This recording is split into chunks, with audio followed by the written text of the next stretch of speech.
Roh Kudus hadir di sini, mengalir di bait suci. Perkara ajaib pun terjadi, kuasa mujizat nyata, karena Roh Allah sedang bekerja. Roh Kudus hadir di sini, mengalir di bait suci. Perkara ajaib pun terjadi, kuasa mujizat nyata, karena Roh Allah sedang bekerja. Tiada yang mustahil dan tiada yang sukar, karena Roh Allah turut bekerja. Tiada yang mustahil bagi orang percaya, bila Roh Allah turut bekerja di antara kita. Terima kasih Tuhan. Roh Kudus hadir di sini, mengalir di bait suci. Perkara ajaib pun terjadi, kuasa mujizat nyata, karena Roh Allah sedang bekerja. Terima kasih Roh Kudus. Roh Kudus hadir di sini, mengalir di bait suci.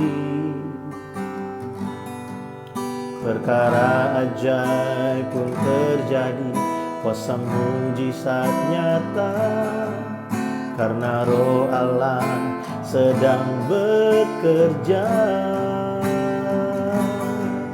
Tiada yang mustahil dan tiada yang sukar, bila Roh Allah turut bekerja. Tiada yang mustahil bagi orang percaya, karena Roh Allah turut bekerja. Tiada yang mustahil dan tiada yang sukar, bila Roh Allah turut bekerja. Tiada yang mustahil bagi orang percaya, karena Roh Allah turut bekerja di antara kita. Mari sama-sama nyanyi dengan iman pagi hari ini. Tiada yang mustahil dan tiada yang sukar, bila Roh Allah turut bekerja. Tiada yang mustahil bagi orang percaya, karena Roh Allah turut bekerja di antara kita. Mari kita nyanyi sekali lagi. Tiada yang mustahil dan tiada yang sukar, bila Roh Allah turut bekerja. Tiada yang mustahil bagi orang percaya, karena Roh Allah turut bekerja di antara kita. Haleluya. Terima kasih Tuhan, sebab Engkau ada, ya Roh Kudus, bagi setiap kami. Kau setia bagi umat-Mu. Apapun yang sedang kami hadapi hari ini Tuhan, kami percaya Engkau ada buat kami. Engkau berjalan bersama dengan kami Tuhan. Engkau di depan kami, memimpin kami Tuhan. Dan Engkau bekerja Tuhan di dalam kami Tuhan. Terima kasih Roh Kudus, kami bersyukur. Tiada yang mustahil bagi-Mu, rencana-Mu digenapi bagi kami. Terima kasih Tuhan, tiada yang mustahil bagi orang percaya, bagi anak-anak-Mu, bagi orang pilihan-Mu, bagi umat tebusan-Mu ya Tuhan. Oh, kami bersyukur buat cinta-Mu, bersyukur buat kebaikan-Mu. Terima kasih, haleluya. Kami percaya Tuhan, setiap kami ya pagi hari ini kalau kami boleh bangun, ini semua adalah bukti dari kebaikan-Mu buat kami. Ini semua adalah bukti dari cinta-Mu buat kami. Pagi hari ini Tuhan, kami percaya kepada rencana-Mu yang ajaib Tuhan. Tidak ada yang mustahil bagi orang percaya. Karena kami yakin dan kami percaya kepadamu Tuhan, bahwa rencana-Mu yang ajaib pasti tergenapi buat kami. Sekalipun mungkin kami saat ini belum melihat Tuhan, tapi kami percaya dengan iman bahwa setiap rencana-Mu, setiap janji firman-Mu pasti digenapi dalam kehidupan kami. Karena Engkau setia atas firman-Mu, Engkau setia atas perkataan-Mu. Terima kasih buat penyertaan-Mu buat kami sampai hari ini Tuhan. Kalau kami boleh menikmati nafas yang baru hari ini, kami tahu ini semua adalah anugerah-Mu buat setiap kami. Kami buka hati bagi Engkau pagi hari ini. Berbicaralah bagi setiap kami Tuhan. Dalam nama Yesus kami berdoa. Amin. Shalom saudara, selamat pagi. Apa kabar semuanya pada hari ini? Kita bersyukur buat kebaikan Tuhan. Hari ini kita bisa berjumpa kembali dalam doa fajar, morning devotion. Bapak Ibu Saudara, seperti pujian yang kita naikkan tadi, bagi setiap kita orang percaya, bagi setiap kita anak-anak Allah, tidak ada yang mustahil ketika kita berjalan di dalam rencananya Tuhan. Karena Dia berkuasa melaksanakan setiap perjanjiannya, Dia berkuasa melaksanakan setiap firman yang keluar dari mulutnya. Saya beberapa kali sharing buat saudara bahwa firman Tuhan itu di dalam kitab Yesaya berkata bahwa setiap firman yang keluar dari mulut Allah itu seperti hujan yang turun ke bumi. Dia tidak akan kembali begitu saja. Dia tidak akan kembali sebelum Dia melaksanakan setiap perintah yang diberikan oleh Allah. Saudara, buat kita orang percaya, buat kita orang-orang pilihan, umat yang ditebus oleh darahnya, buat setiap kita anak-anak Allah, saudara, kita punya satu jaminan dalam kehidupan kita, bahwa Tuhan berkata, aku menyertai engkau sampai kesudahan zaman. Oleh sebab itu, apapun yang saat ini sedang kita hadapi, apapun yang saat ini sedang menjadi pergumulan saya dan saudara, mari kita menyerahkan kehidupan kita, mempercayakan kehidupan kita kepada Tuhan. Kemarin saya sharing dari Mazmur pasal yang ke-23, dari ayat yang kedua. Di sana Raja Daud menulis, Ia membaringkan aku di padang yang berumput hijau, Ia membimbing aku ke air yang tenang. Raja Daud memberikan satu perspektifnya mengenai Tuhan. Dia berkata, Tuhan adalah gembalaku, takkan kekurangan aku. Di ayat yang kedua dia bilang, Dia membimbing aku ke padang rumput yang hijau, berbicara tentang rest. Tuhan menyediakan rest buat setiap kita.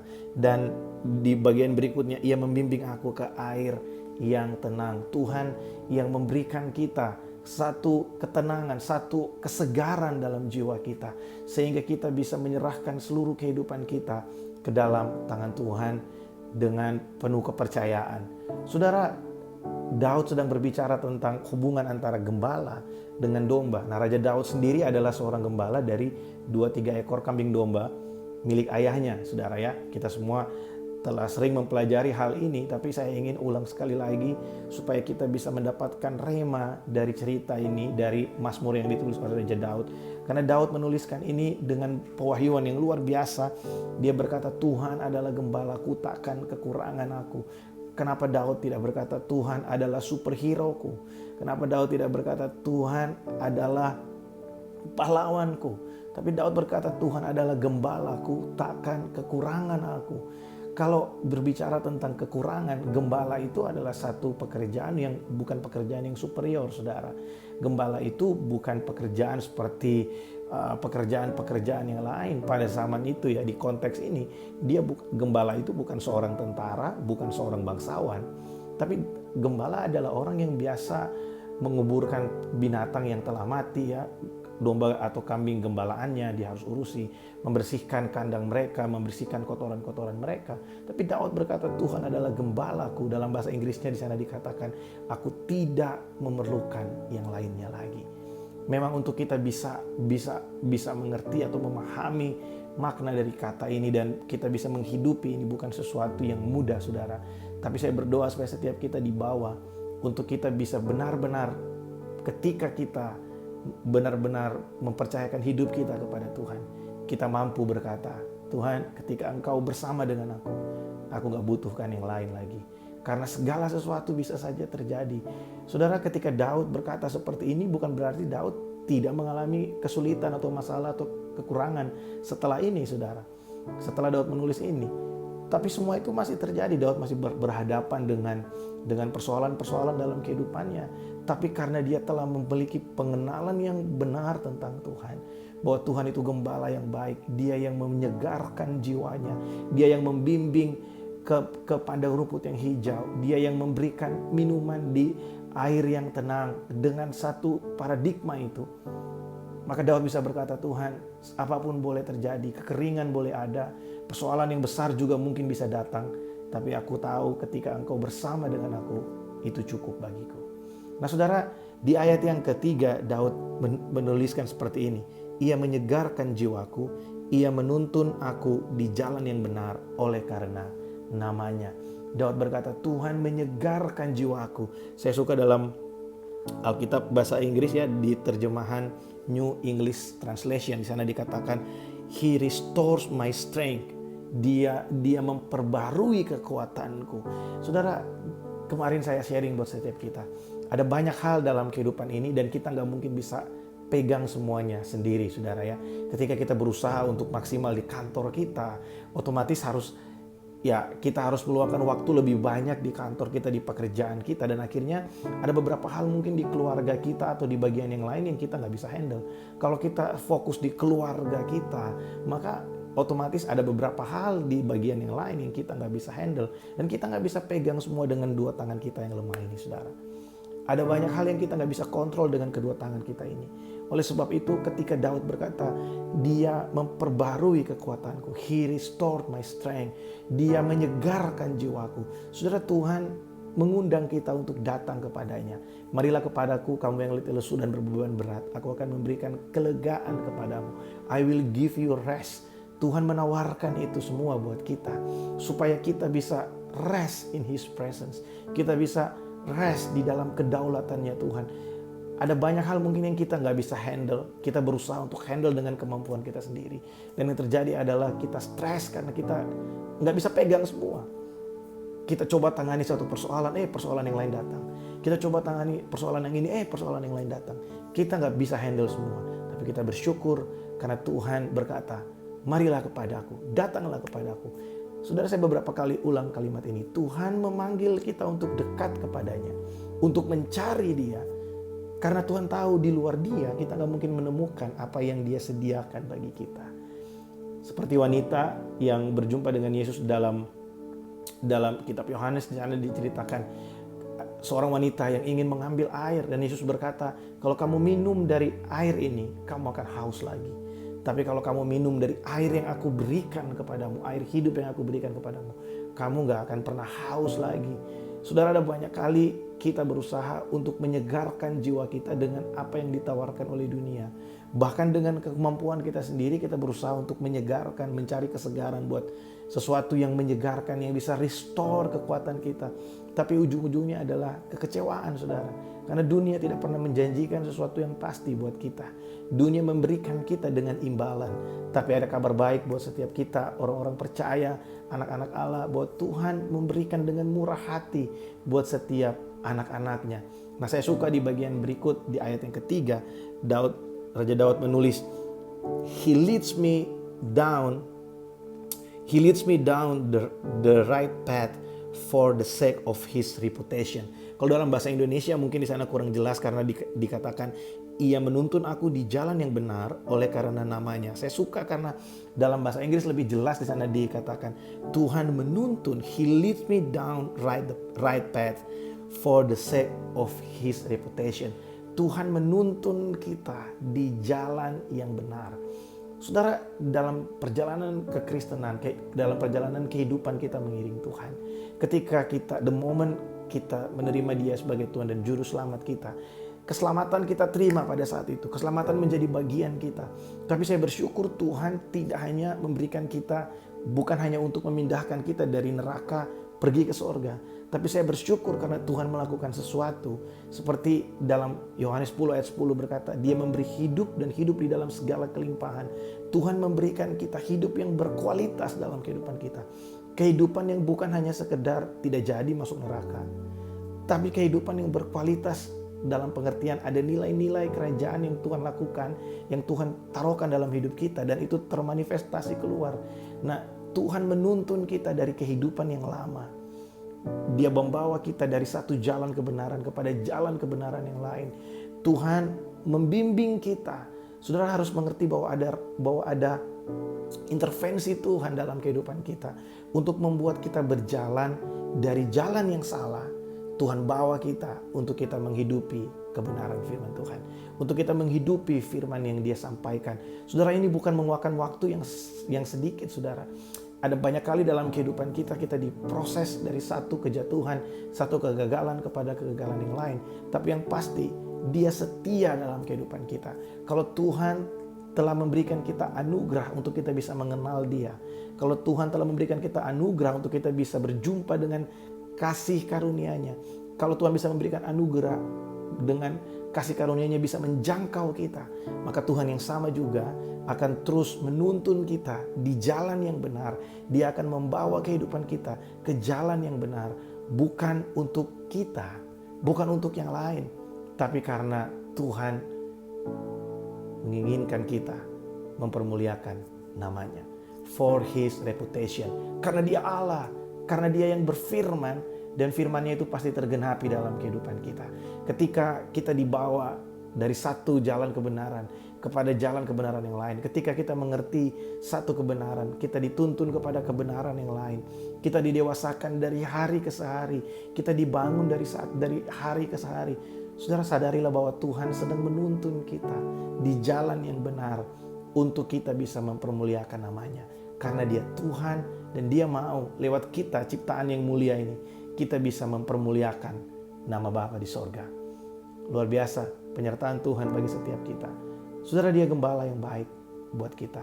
Apa yang menjadi kesulitan saudara hari ini? Apa yang menjadi pergumulan saudara hari ini? Saya tahu ada beberapa mungkin di antara saudara yang sedang bergumul tentang persoalan-persoalan sakit penyakit dan mungkin persoalan ekonomi dan persoalan pekerjaan. Saudara, saya ingin menguatkan saudara pagi hari ini. Mari serahkan kehidupanmu kepada Tuhan. Dia yang memperbarui kekuatan kita ketika kita datang di hadirat-Nya, ketika kita datang berdoa, ketika kita memberikan waktu dengan sengaja untuk kita merenungkan firman Tuhan. Saudara, Tuhan sedang membarui kekuatan kita. Tuhan sedang memperbarui kekuatan kita, karena kekuatan kita bukan berasal dari luar. Kekuatan kita berasal dari hadirat-Nya dalam kehidupan kita. Dari setiap firman yang kita baca, dari setiap firman yang kita renungkan setiap hari, dari setiap pujian waktu kita menaikkan setiap pujian dan penyembahan di hadapan Tuhan. Saudara, Tuhan sedang melakukan sesuatu. Dia memperbarui kekuatan kita. Nah, saudara, Tuhan juga menuntun kita dari satu kebenaran kepada kebenaran yang lain. Mungkin dalam perjalanannya, karena kita masih manusia, tidak jarang kita melakukan kesalahan. Tidak jarang bahkan kita jatuh kembali. Tapi saya ingin kasih tahu saudara, firman Tuhan berkata 7 kali orang benar jatuh, tapi dia bangkit kembali. 7 kali orang benar jatuh, tapi dia tidak sampai tergeletak karena tangan Tuhan selalu memegang kita. Saudara, mari kita merenungkan firman Tuhan ini, bahwa dia memberikan kekuatan yang baru buat kita, dan dia menuntun kita di jalan kebenaran, karena dia adalah Allah, dialah Tuhan yang berkuasa dalam kehidupan kita. Mari kita berdoa. Tuhan, terima kasih buat pagi hari ini, terima kasih buat firman-Mu. Hamba berdoa memberkati setiap umat-Mu Tuhan, dimanapun berada. Engkau menjadi penolong kami, Engkau menjadi sumber kekuatan kami. Kami tahu dalam hadirat-Mu Tuhan tersedia segala sesuatu yang kami perlukan untuk kami bertahan, bahkan untuk kami menang Tuhan. Dan kami tahu rencana-Mu tidak pernah gagal Tuhan. Sekalipun kami mungkin bisa gagal, tapi Tuhan kami ajaib. Tuhan gak mungkin pernah gagal, Tuhan tidak pernah gagal. Rencana-Mu tidak pernah gagal tergenapi dalam hidup kami. Tolong kami supaya kami mengerti kehendak-Mu. Tolong kami Tuhan, hari ini Tuhan, hamba menyerahkan setiap kami, umat-Mu, dimanapun berada Tuhan. Engkau menolong setiap umat-Mu pagi hari ini. Hamba berdoa buat yang sakit Tuhan, Engkau berikan kesembuhan di dalam nama Yesus. Engkau angkat Tuhan setiap sakit penyakit. Karena kami tahu Tuhan 2000 tahun yang lalu Engkau telah menanggung setiap kesakitan kami. Supaya hari ini kami bisa menyerahkan kehidupan kami sepenuhnya ke dalam tangan-Mu. Kami tahu apapun boleh terjadi, tapi Tuhan tidak pernah jauh dari kami. Engkau ada bagi kami, Engkau di pihak kami, bahkan Engkau menggendong setiap kami Tuhan. Terima kasih Tuhan, kami mempercayakan hidup kami ke dalam tangan kuasa-Mu. Terpujilah nama-Mu, di dalam nama Yesus kami berdoa. Amin. Saudara tetap bersemangat, tetap bergairah. God bless you all.